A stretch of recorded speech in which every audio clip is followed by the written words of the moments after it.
Larry tried to kill me. Yeah. I was so thoroughly disgusted. I mean, think about it. Why does it make you special to do what you do? Packers jumping around. They rush 4. Plenty of time for John. Now squeezes, steps up in the pocket. LA can run inside the 10. Head first. He dives off the 5-yard line. My goodness.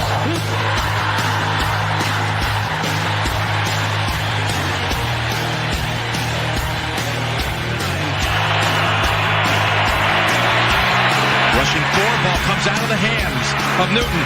It's on the ground and still on the ground. Picked up by T.J. Ward at the 4-yard line.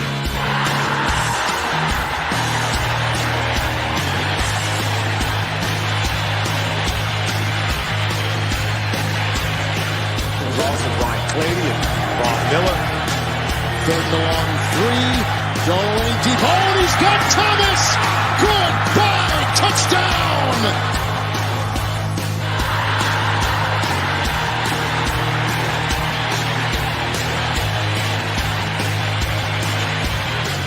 Here we go. First snap of the overtime. The Broncos have been in 3 overtime games this year. They won them all. Got him at the 40. It's Thomas at the 50. Stifford got him 3 to the 30. To the 20. Thomas to the 10. Denver's going on to New England. They win it on the first play of overtime.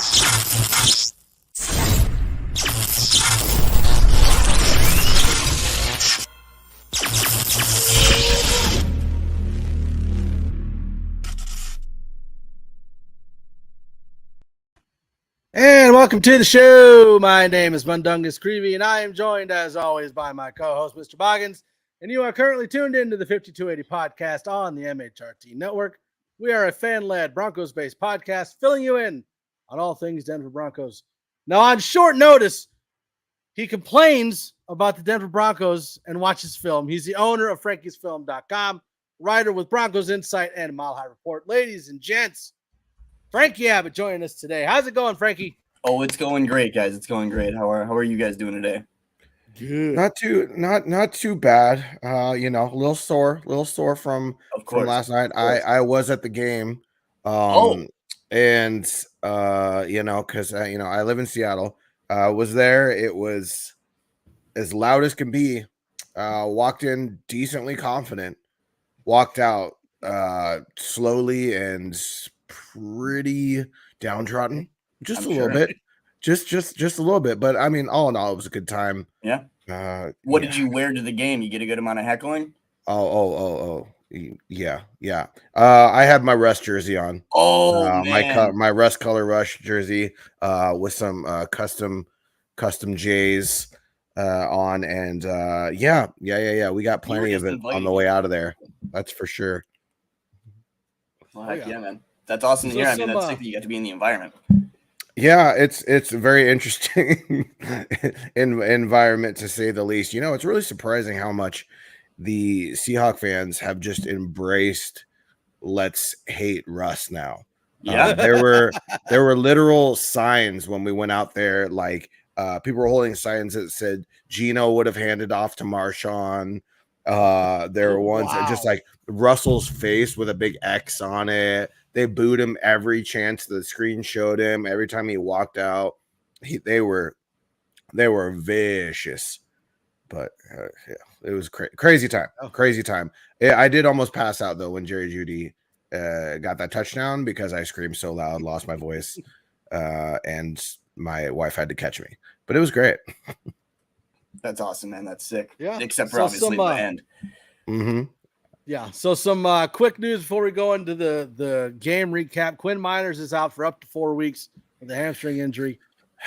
Looks like Graham Glasgow will be filling in for him.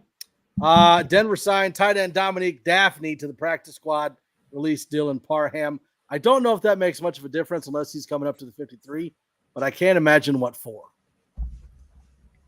Yeah, didn't seem too meaningful to me. Yeah. Okay. Go ahead. Oh no, I was gonna say I'm super bummed about the Quinn Miners thing. Like Glasgow did not have a good time out there. The mistake on the audible, huh? Yeah, that was that Williams fumble, right? Was that audible? Yeah. The mistake on the audible, he thought they were in pass pro, drop back. Javonte ran right into him, almost butt fumble moment. It was pretty close to a butt fumble. I'm not gonna lie to you. Yeah, it was. Yeah, it was. I don't know, man. So obviously, after last night, everybody saw the Broncos lost to the Seahawks 17-16. Frankie, what's your takeaway from that game last night? I realized that I might be one of the more optimistic people in the fan base right now. I think I genuinely, but I think that it probably comes from a place that a lot of people might not love, and that's because I've kind of entered the season with the belief that this isn't a world-beating team yet. This isn't, I don't want to break anyone's heart. I don't think this is a Super Bowl roster yet, and that's fair. There's only a few rosters in the league that I think you can really say those are Super Bowl rosters, and you don't need a Super Bowl roster to make it to the Super Bowl every year. Look at the Bengals last year. I'd say that at no point did I consider them a Super Bowl roster, and they were in the Super Bowl, So I think that there was a lot to build off of that a lot of people are going to maybe gloss over because the ending was so painful. I think, there's a lot of things that obviously need to be worked out that I at least have a bit more faith that these things will get resolved than previous regimes' issues that we've seen, where it's like, man, like there was just too many red flags. There were red flags yesterday, but they were almost like maybe like an orange hued flag, where it's like, okay, we can maybe work on this. We can maybe get this to go down a little bit. Like, obviously there's the last second field goal that everyone's going to talk about.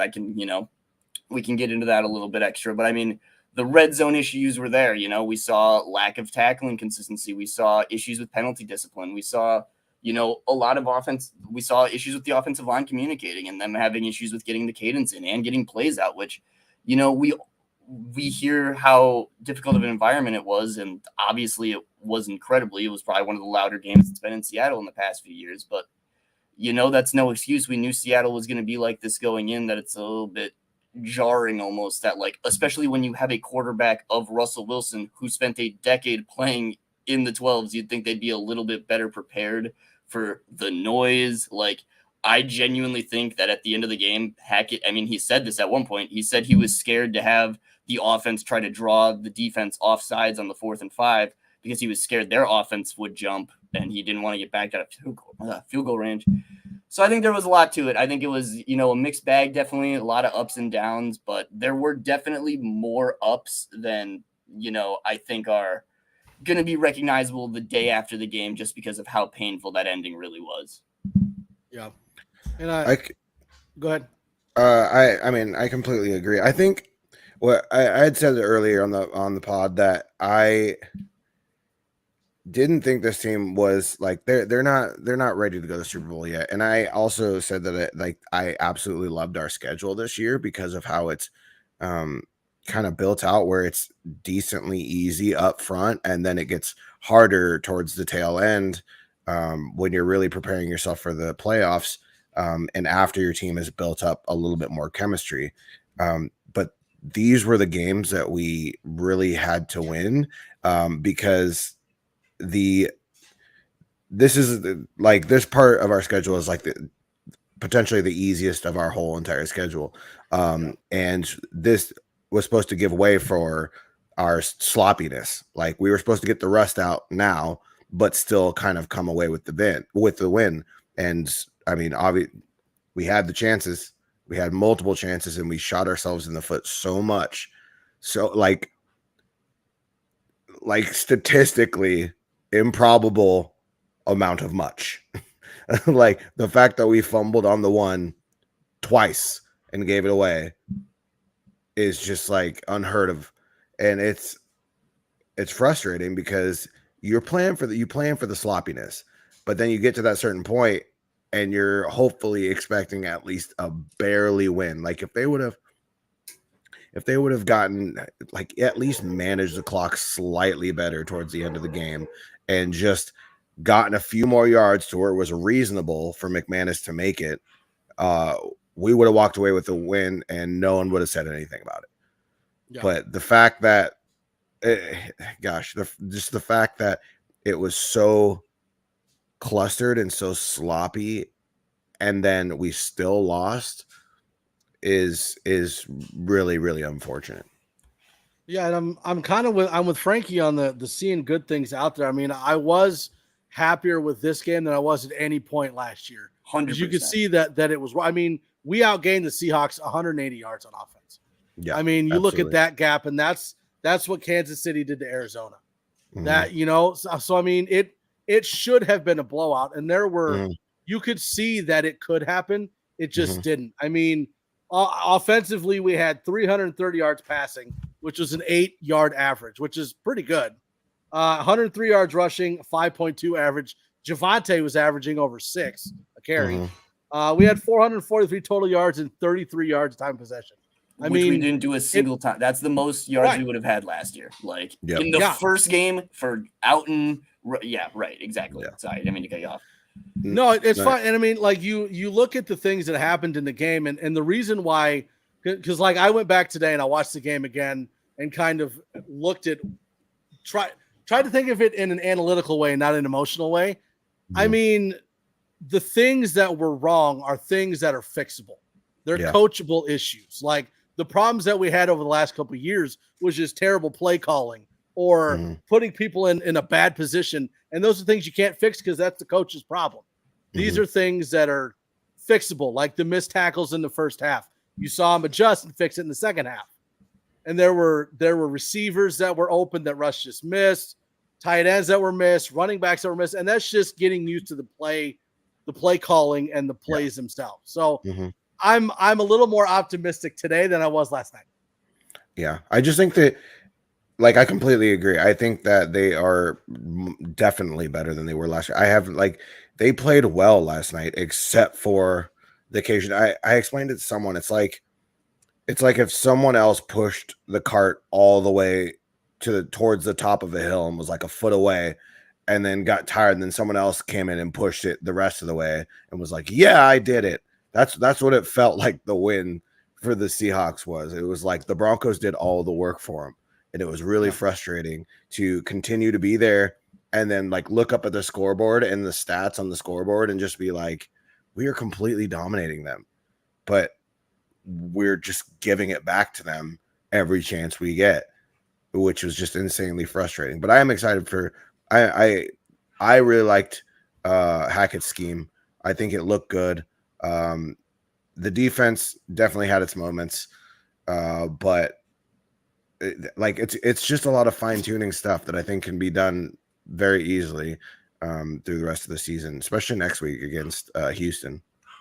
Yeah, and I mean, as far as the final kick goes, like it's just like obviously way too long. You know, don't want to make your target be the absolute edge of your kicker's range. You know that we get that, but I can at least, and you know, I don't want to make it sound like I'm apologizing for it because it's a horrible decision and it's blasphemous. But like, I can at least respect the plan going in. Like I was saying it all night. Like before the presser came out, I was kind of like, man, it really felt like they literally played to get to the edge of McManus's range, and they did, and they sure enough did. And I mean, as much flack as I want to give McManus because we haven't seen him hit those kicks, he had the leg. You know, the first one was a bit shanked, but that second one, man, like.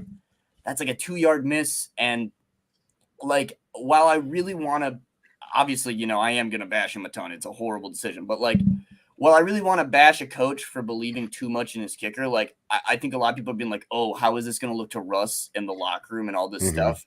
I think that's overblown. I really think that the team is going to look at it as we had a game plan to get to this point and try to kick the kick.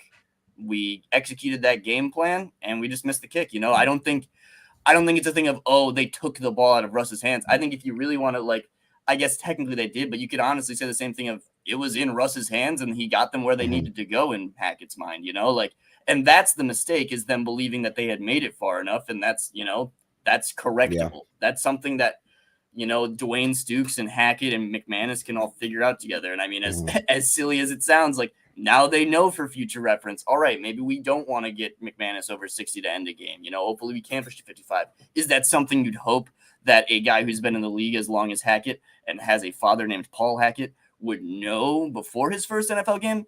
Yeah, 100%. But like, I don't know. I think again, rookie head coach, first career regular season game. He's playing in Seattle against Pete Carroll in their Super Bowl where Russell's coming home, like this is a primetime game. The Manning cast is on, like this was there was a lot of pressure on this moment. And again, you just can't take away from how loud it was in Seattle last night. Like it was a very toxic environment. Like it was very hard to come in for any coach, not only a rookie head coach, any coach to come in and coach well. I'm not saying that excuses the decision, but I'm saying I can understand a rookie head coach saying, I had this plan in place. I think we executed it well. I see the win in my eyes. He just took his eyes off the ball for a second, and he didn't end up finishing it through. And that's things that, are they worrying? Sure. But those are things that, like, I can at least appreciate the things we saw and respect that there's a lot that they can build off of that will lead to wins. Do we know if he explained the seconds rolling off the clock, or was that a Russell move where he didn't like the look? And so he just took a while. Because that was one thing he didn't. I haven't heard anything about him addressing. What I heard was that the plan was to go out there and see if they could get the defense to jump. But then with how loud it was, he was concerned about our own linemen jumping. Exactly. And so then he pulled the plug and just called a timeout. But that kind of worried me too, because it's like, and you could see Manning on the Manningcast, like, call a timeout. What are you doing? Call a timeout. What are you doing? Yeah, I don't know. But if you're going to do that, like, you already have multiple timeouts left. Like, why not just call a timeout and then go out there and try to make them jump? Like, why run down the clock? It kills me too. And I get hindsight's 2020, but like when you look back at it, it's like, how many delay of games did we have where we could have used a timeout? If like, I get, obviously you don't know you're not going to use them at the end, but if you're planning, all right, this last drive, we're looking to just kill the clock and win the game. Maybe then you do use an extra timeout when you're on the 5 or the 1 yard line to not get a false start or a delay a game, Well, like that's one of those. Yeah, and that's I'll say one of those coachable moments. Like we had 12 penalties for 106 yards. Right. And one of those took off a Beck touchdown. Yeah. Dude, and so much of it, like, again, I'm not like, obviously, again, mostly on Hackett, but like, I'm not trying to dump on Russ, but like a lot of these delay games, it's like, man, Russ, like, that's a veteran QB thing, man. You see the clock running. Like, how many times do we see Aaron Rodgers look pissy, but then he'll get the timeout off, and it's like, all right, they got to go talk about it for a second. Yeah. Like, that's a veteran QB move, man. Look at the clock. Like, I get that you're trying to read the defense and stuff, but you got to be aware out there, man. I mean, I think that's on everybody. And again, it's like, dude, Russ, you're in your house. Like, you should know where the clock is the second you look around, Like, I know that those aren't huge things, but it was little stuff like that I guess had me a little bit more concerned than the very end stuff. But I think I also think that one of the things that really frustrated me was their goal line rushing. Like, I don't know why we're in shotgun. I don't know why we're trying to run a draw on the 1 yard line. I'm just like, I don't like playing around with that kind of stuff. Like this is why one of the reasons I really love Bill Belichick is because when Tom Brady's QB sneak is almost unstoppable, and you have nothing for it because it's just push, like close in and push, get your center to push, and you're in there. Like, I don't care if they know it's coming. It's like there's just too much time, and then there's too much obvious confusion when you try to audible out of it. It's just like I don't understand. I really liked a lot of Hackett's play calling last night. Really did, but a couple of times it's like you're trying to be too cute right here. Exactly. No, I mean I feel exactly the same way with the too cute stuff. It was funny going back because I watched a lot of the Chiefs. Well, the Chiefs dominating the Cardinals this weekend, and it's funny because they had similar opportunities where they're from the 1 and the 5, but Andy Reid goes from the gun on the 1 and the 5, and no one says a thing. But that's again, it's Andy Reid, and he's running gorgeous concepts. But it's so interesting because it's like once we got into the fourth quarter and they had the drive where they went up 16, or they went up to 16 points from 13, where they kicked the field goal. Like, you saw the under center stuff they were running from the 5 and the 1. Like, you saw it work. Like, we almost saw the Tomlinson touchdown. We saw multiple of the bootleg stuff working out. That's like, I really wonder, like, I don't know, man. I'm so curious how much of a role the sound really played, how much they felt limited from their games. Because it felt like halfway through that game or so, like, Seattle just knew when. I mean, it obviously had to do with the clock just literally about to be hitting 0, so the pass rushers could just tee off.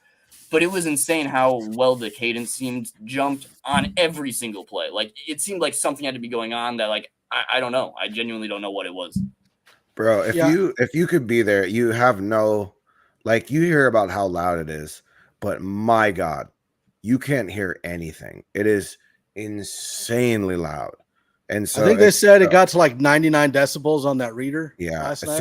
I don't know, something. It was just like, I mean, you could tell they accounted for it. They did the little, guard tap the center move all the time, but like it was deafening, absolutely deafening. But it's like also you got to expect it. You got it. Russ knows it. He's been there. It's still got him sometimes. Yeah. And one of the things that I'd said last night on the postgame show is, especially with Russell Wilson as your quarterback, I don't understand why you don't throw in like a bootleg or a play action down there when you're on the 1 or the 5 and give Russ the option to run it in if you want. I mean, they ran a couple bootlegs and a couple play actions, and he had the option where he was either open or he could throw it. Mm-hmm. So I get the being too cute on the play calling. I just kind of wish they'd thrown in a bootleg or a play action to give him the option. Yeah, it was too bad. They were really forcing Russ anytime he was going to move left. And I mean, like, I'm not trying to be one of the like big Russ bashers. Russ played a very nice game yesterday, but like you did definitely notice a little bit less mobility when he would scramble than you'd want to. I remember a couple of plays where it was like it looked like he would get the edge, and then like Uchenna Nwosu would like trip him up, and it was kind of like, oh man, like that extra 5 you could have just gotten would have been really nice right there. But I guess you don't have that anymore. And that might be something he has to kind of understand about himself and maybe adapt to, or maybe we do see a bit more of the mobility come back as he gets more into like actual game shape. Obviously he's in game shape now, but you know what I mean? Like where he's more used to bullets flying. But like, I don't know, man. Cause I mean, you saw on the first, I know a lot of people were like, oh, why aren't we just running like a zone read or something? And we saw like they ran a read, I believe on the first play, it got stuffed up. Like I really like, and again, I don't want to credit the Seattle coaching staff too much because I think it is a lot of what was said, where it's just like the Broncos pushed the cart up the hill and the Seattle Seahawks just pushed it slightly over. But I do think that they came in with a good game plan. I think Seth Waldron's first half of offense was incredible. I mean, we could clearly see like they were well set up to handle the underneath stuff and consistently move the ball downfield. They weren't worried about their guy making some big mistake, and it worked out well. As for the defense, I mean, they clearly were able to force. I'm not going to act like they really shut us down. They didn't whatsoever. But I mean, it seems like they forced us into the things they wanted to force us into. And I mean, they executed their game plan, I'd say, better than Denver executed theirs. I mean, I think that's the discrepancy you see between a Super Bowl winning head coach, which I know like no one's expecting Seattle to be good. I get that. But Pete Carroll's a Super Bowl winning coach. They have a decent offensive coordinator and defense coordinator. This roster is not good or not great, but I mean it's average with a good coach, maybe below average with a good coach. Like these are games that like can be lost. This was not an unlosable game that they lost. Like I do want that to be heavily emphasized that like Pete Carroll and the Seahawks are still a pretty decently coached team that like sometimes when you have a rookie head coach, he's going to get out coached by some of these better guys. Yeah, and kind of going off what you were talking about, them forcing us into shorter plays and kind of doing what they want. Javonte Williams had 11 catches in that game. Yeah. Like not including the 7 runs, he had 11 catches, which is still more than Judy and Sutton combined. If Javonte would have gotten into the end zone, like Javonte is just a revelation for this team, and I'm like just so excited for his future, man. He just looks so good. He was finding his holes. Which was something he got knocked on last year, his vision, and it seems like it's gotten a little bit better. It is a bummer when you have a giant 6'6" lineman's booty in your face at certain points, but he did his best. Man, and it just gets me super excited too because we saw so much diversity in the run calls, man. Like it was like the third run of the game where we ran a crack toss, and I know that sounds silly, and people are probably like, "Oh, what is it? Like, who cares?" No, man. Like Shermer didn't do that stuff. Like you got to understand what we've watched for 5 or 6 years. We were not putting our players in positions to succeed.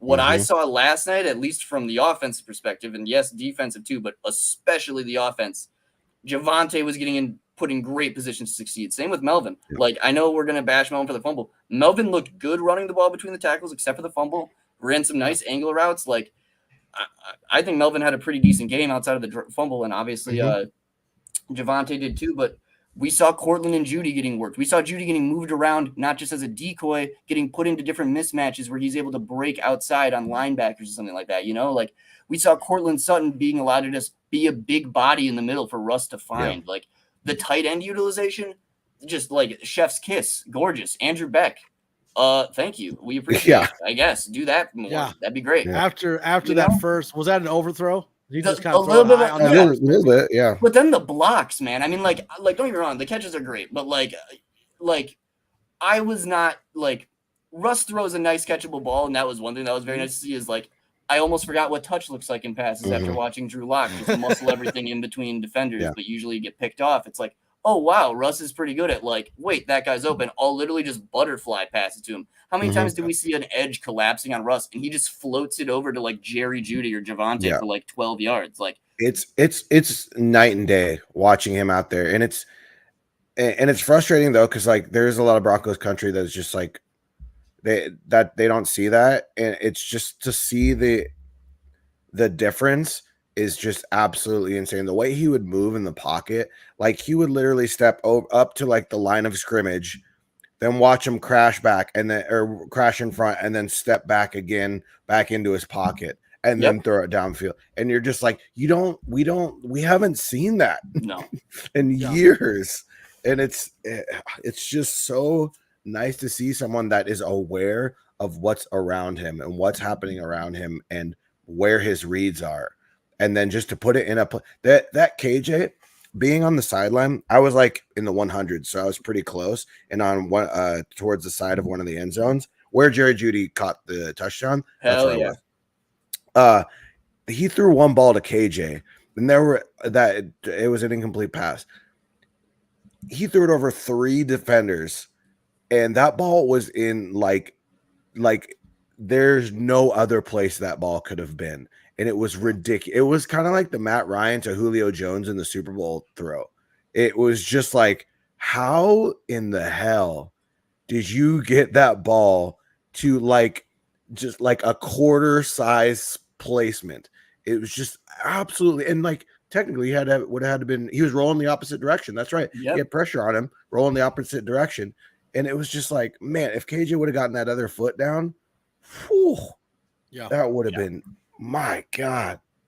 Well, that Jerry Jeudy touchdown catch, like he caught the ball with the defender on his back, reaching for the ball, shed him, and then just ran the rest of the way. It was a beautiful catch. Kendall and I were arguing a little bit about this because I thought, but where I was sitting, it looked like he didn't underthrow him a little bit. He did underthrow him a little bit after watching the tape back, but it was still just like that's what a QB does, man. He gives the QB, that gives the receiver an opportunity to make a play on the ball. That's what he did. And like Jerry Jeudy showed off there, like, get off of me. God, it was so good.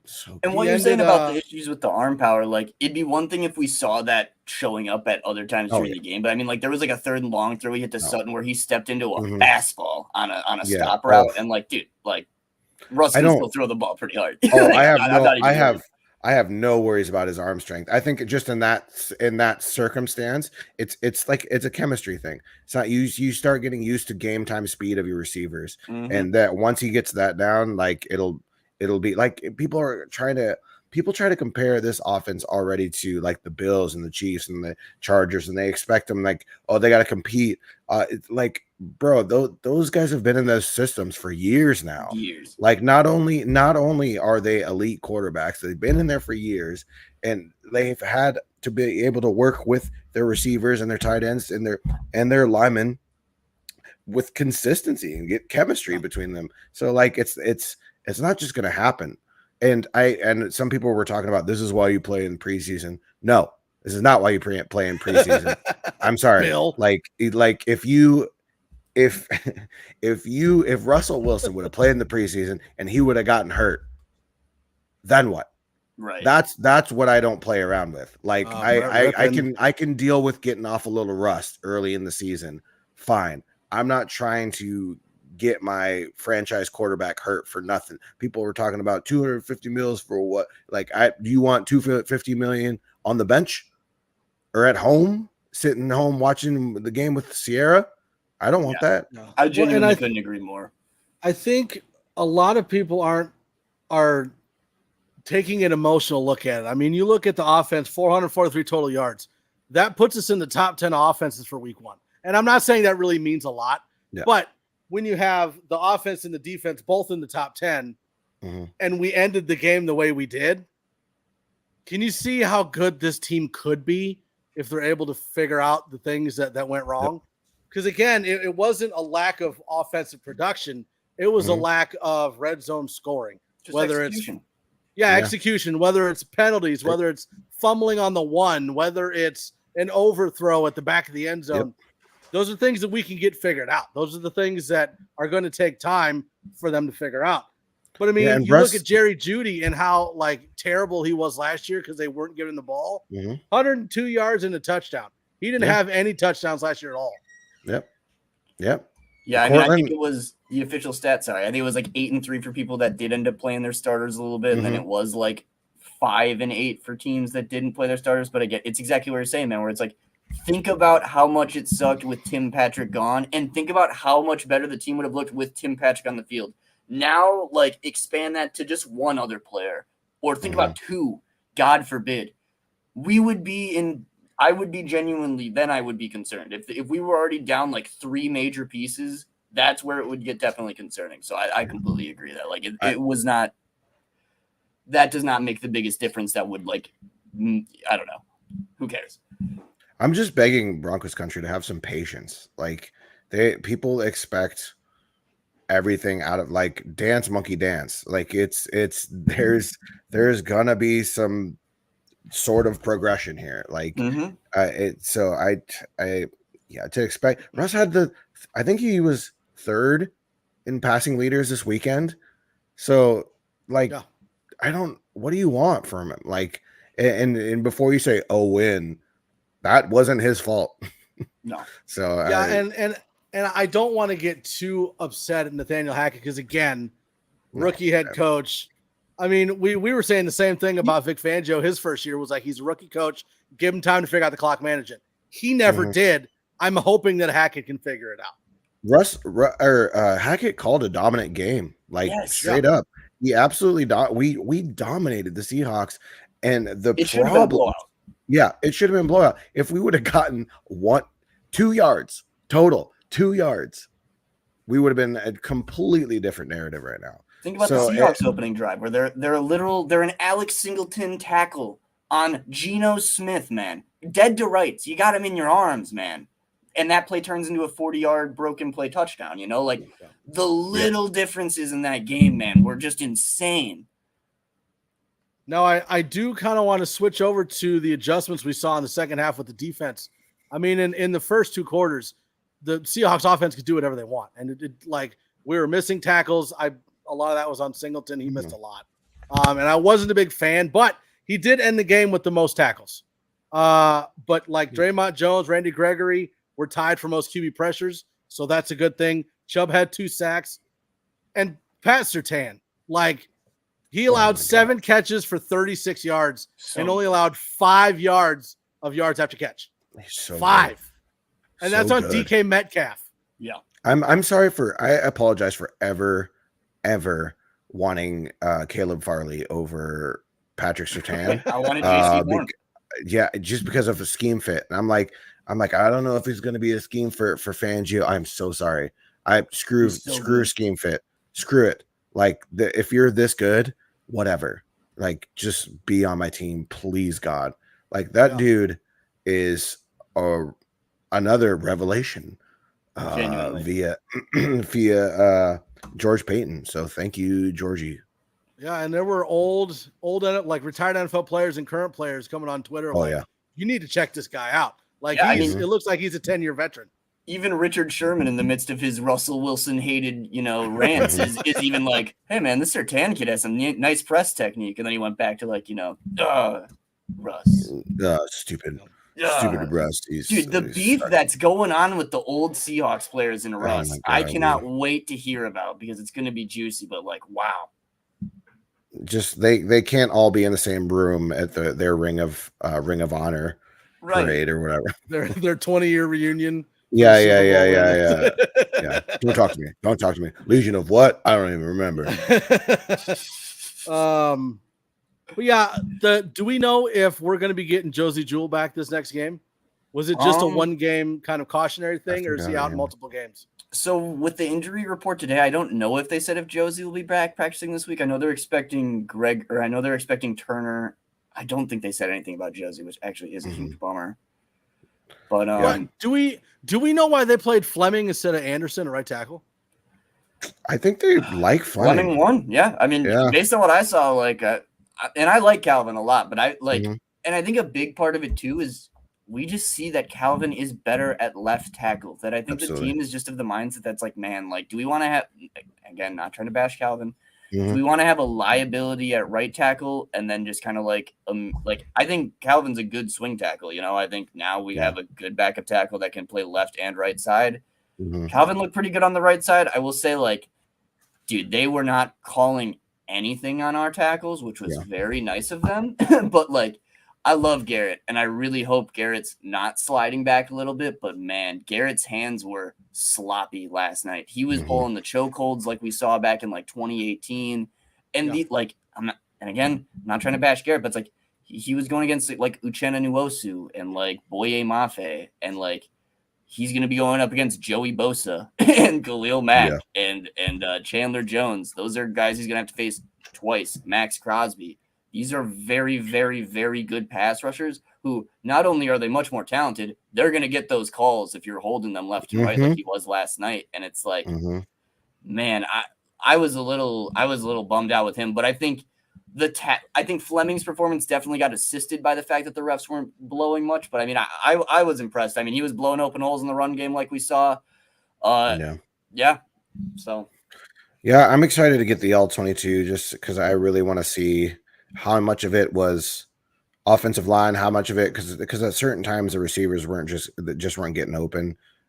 So like I'm really interested to really take a deep dive in the different aspects of it and see where we can like where we can actually grow from the shite show of last night. So do you guys have a player of the game? I think I'll go Surtain. Like, I genuinely was so impressed with everything he did. What we saw from, like, people are going to point out, like, little things like, like a stiff arm. I think Metcalf had, like, one contested, like, rise up and get it catch. But it's like, man, Surtain held him to such little yak for a guy that is, like Megatron running around out there. Like, he's huge, too. He's so big. And Surtain is not small, but when you see how big, and Cortland is too. I mean, that when you see Cortland lined up to Jerry, it is really funny. But like, they're both just like monsters, and corners are not that size. And when you see, like, don't get me wrong, PS2 isn't. I think he brought him down. He's 6'2", and he still makes him look tiny. But like, when you see a corner be able to at least slow down DK enough to then another teammate can help tackle him, that's a good play. You know, I don't care if you got stiff arm to the ground. You only let DK Metcalf catch a stopper out and run for 2 extra yards. You get the round of applause for the game. And then there was another play. This one just made me so happy. It was the defensive holding that they called. They called on PS2, which was terrible. But I'm just so glad they showed the slow motion because, man, I don't know if there's a better corner at the league at jamming players off the line. His hand placement, his footwork, the way he plays leverage of these receivers, it's beautiful. It is genuinely like I played corner horribly. I played corner though. And let me tell you, when you see someone who's actually somewhat decent at, oh my God, it is just beautiful, man. Like, I don't know how you come into the league that prepared. What did his dad have him doing? Was he just bringing over like the old pros from the 90s and being like, you're going to run routes on my son today? Yeah, I'm really convinced now. Anytime I see a former DB's son in the NFL draft, get that one. Like we haven't seen Horn like a ton of Horn yet, but we have seen Whitfield, Asante Samuel Jr., Whitfield. Winfield's one of my favorites. Just like it's Winfield. I mean, like it's Yeah, keep going. More, please. Make more sense so we can draft them. When you grow up learning technique, you're just like, yeah, let's get that one. Sounds great. Yeah. His stat line didn't blow up. He didn't get a lot of stats, but Alberto, like, I think he got the offense going. At certain, like, there was, you'd kind of hit a brick wall, and then there's Alberto. So I'm going to give it to him. How many catches did he end up with? He ended up with 5 on 6 targets. Because it seemed like a lot of them went for first downs too, which was a big thing. I mean, and he only had 33 yards. Yeah, I mean, he was doing the thing we always wanted Noah Fant to do, where he'd catch a ball 2 yards short of this first down, but he's got a DB on him. He'd truck through him. Nice, do that. Oh man, you know what? I'll give it to Javonte. I just love him so much. I will forever brag about me predicting that I wouldn't be mad if the Broncos drafted Javonte Williams in the 2nd round. And God, I am so much like that. That was an understatement. I am so happy. So because were the hits that Javonte was laying on those defenders as loud in the stadium as this was on TV? Yeah, it was hilarious. Some of them were. It was just hilarious to watch because it's like it's like they don't know or they aren't prepared for. It's like if you see Derrick Henry come in, you're really bracing, right? You're extra stiffening up. You're getting ready to really lay into. They weren't necessarily doing that, and then they would get their heads taken off. And so I think he is unfortunately gonna definitely cause some players in the future to really rethink how they go about tackling him in the future. But it was man, like 3 massive ones back to back to back, just smack. It was so well utilized. So like this is where like the Philip Lindsay fans, Philip Lindsay, like love Philip Lindsay, but he was pretty one-dimensional. Javonte Williams is a bell cow back. Like he can do all of it. And that is what you love to see. And now we have 2 running, like as much as people are going to talk crap about Melvin Gordon, whatever, because he fumbled again. We have 2 essential, like bell cow style running backs on our squad. That's what makes us so dangerous in the run game. And I just think Javonte absolutely led the way last night, especially with 11 receptions too. Like, come on. Yeah, I mean, he's getting the Aaron Jones treatment right now. I knew that he was catching the ball a lot, but I didn't know it was 11 times. That's a lot. Hey, let's like shout out to our line on some screenplays out there. Like they were producing, and they did some good work out there, especially when they're probably not used to it. Yeah, I mean, coming into the season, one thing I was excited for out of Hackett was I definitely believed in the back's ability to be more effective in the pass game. We saw that in Green Bay the past few years. I thought the screen game would be a lot better, mainly because Pat Shurmur was maybe the most inept screen runner I've ever seen in my life. They were all so bad. Oh my God.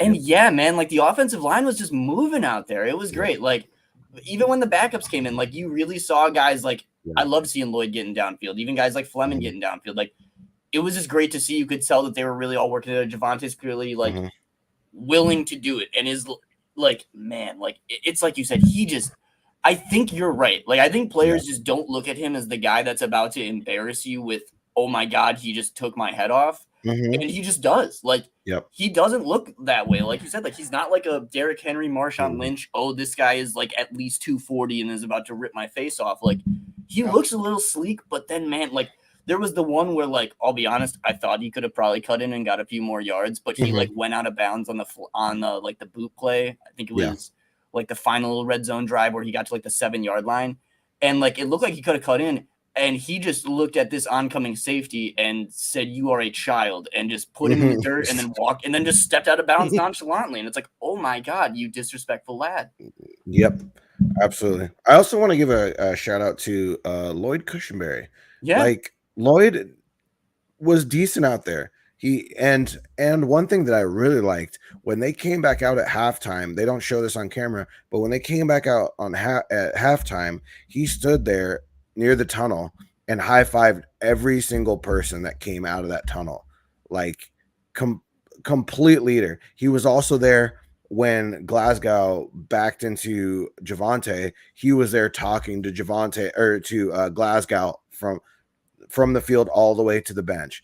Like dudes actually like give me serious leader vibes. And if he can use that to continue to produce, like good on him. He might be like Garrett Bowles' story where he actually starts really producing after a few years. Yeah, and I do want to see the stats of like the all 22, how many snaps Williams took compared to Melvin. Because I mean, you look at like Melvin ran the ball 12 times. Like, was there an even split? Was it a 60-40? Was it a 70-30? Like, I want to say it's 50-50? pretty close to it. I know Mike Boone got 3 plays. I want to say, and then it was like 27 and then like 30 maybe for Melvin, but that might be too many plays. It was like slightly more slanted towards Javonte than Melvin, and then Mike Boone got 3 snaps, if I remember correctly. Yeah. So Gordon had 12 rushes and 2 catches. And Javonte had 7. But that seems not right. 7 and 11. I mean, I guess he had, And then, in the receiving game, okay. Oh, he had. So just curious. Oh. Yeah, man, that's crazy. Javonte was 11 for 12 in receiving. Just that one that Russ was scared the crap out of me on. The one where Jamal Adams came diving down in. Oh my God. I was like, no. Yeah. But yeah, besides that, man, we take everything from this game and we look forward to next game against Houston. Now, I'm not going to say that Houston's a great team, but they looked better than I thought they were going to. Davis Mills, I think, is underrated. So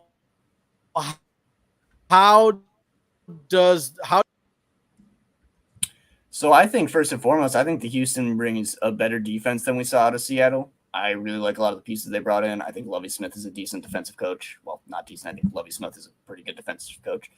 I think that they kind of match up with us a bit better on our receivers, at least, I think, than Seattle did. So I think that will be a little bit more challenging.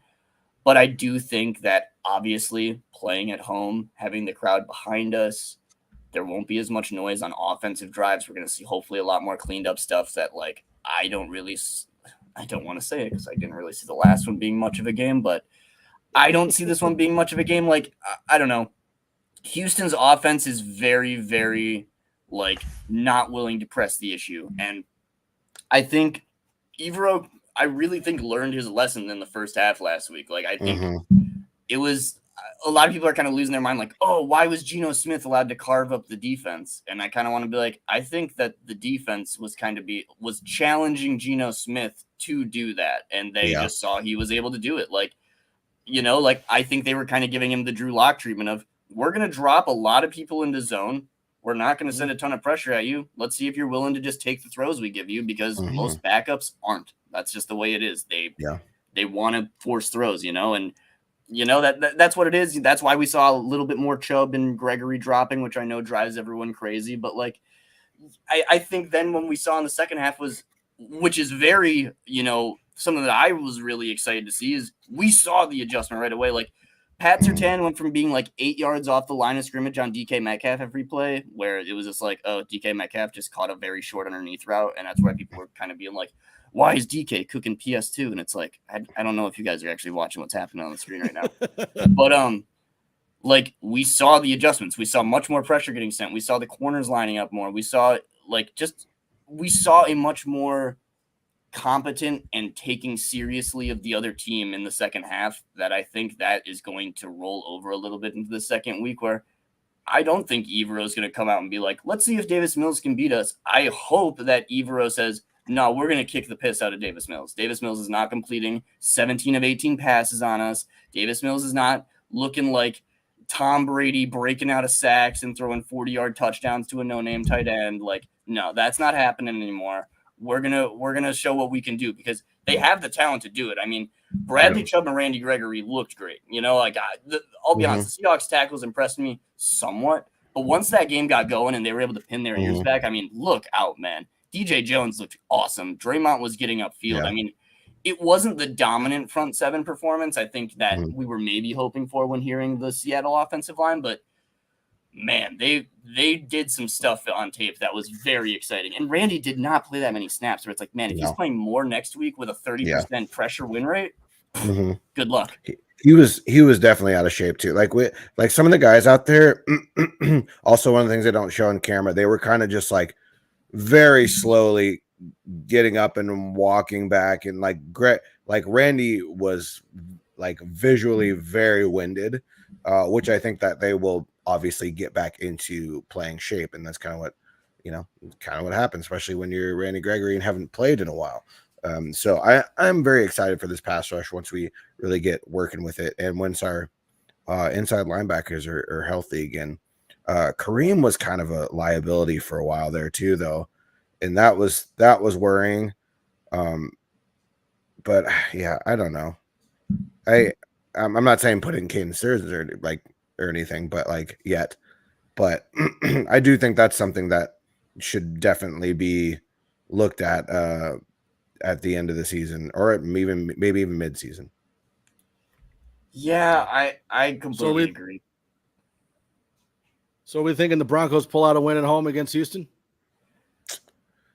I think the red flags are all going to raise if they don't, to be completely honest. A home opener, like, again, this was Seattle's Super Bowl. This was a very hostile environment, Monday night game. Now we're going to a very friendly, warming, hopefully welcoming environment. Hopefully they don't start booing too quick, you know?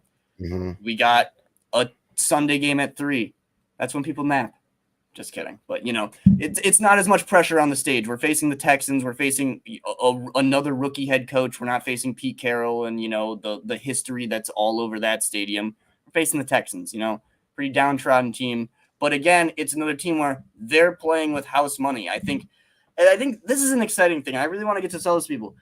Last night was damn fun, man. You know, like, we actually had something to play for. I feel like a lot of the fans forgot, like, man, what's it like to expect to win a game? I can't remember last time I went into a Broncos game being like, obviously we'd expect them to win games against like the Jets, but like the Seahawks aren't on that level of the Jets. And to come into a game being like, I expect to beat that team, it's a good feeling, man. And it does suck when you lose. It really does. And I think that's a cool thing. You know, the fan base should hold on to that. Like, we haven't had this feeling in a while of like, man, like we can't drop a game or we might not make playoffs. Playoffs? When was the last time we actually thought about playoffs? You know, like playoffs, or even a shot to beat the Chiefs. Exactly, man. Where it's like I'm pretty hopeful about like what this team can do, and I think as long as they don't get too in their own way, like there's a high ceiling here, and they have a long way to go. And I mean, not a long way to go. They have a long they can get pretty high up there on the NFL mountain, and I think this is a great first week to show, hey. Last week we had some mistakes, but we cleaned those up. And you know what? We still look damn good last week. We're going to look damn good this week. We're hopefully going to look damn good the rest of the season and make a playoff run. And you know, that's how you do it. Yep. So, yeah. All right. So that's going to about do it for us. Frankie, I want to thank you for joining us on short notice. It was fantastic having you on the show. Anytime, guys. You know, I'll always love to hop on. Just gotta, if I get a little bit of notice, I can always make it work somehow. Awesome. So make sure you go follow him at Frankie's Film on Twitter. He's also got his website, frankiesfilm.com. Make sure you check that out too, as well as any stories that he writes for like Mile High Report or Broncos Insight. Check those out as well. And make sure that you are liking, following, subscribing, and turning on notifications for everything that we're doing. There's a lot going on during the season. Like our other podcasts, Wild Wild West podcast on Wednesdays, 7:30, 6:35, 34:30. Broncos Breakdown with Bronco Bill every Friday at 8, 7, 6, 5. And we have The Neighborhood with Jeremy Case, which is our play-by-play, halftime, and post-game show every game day for the Broncos. Thanks, everybody, for joining us. We're going to go ahead and hop out. Go Broncos. That's right.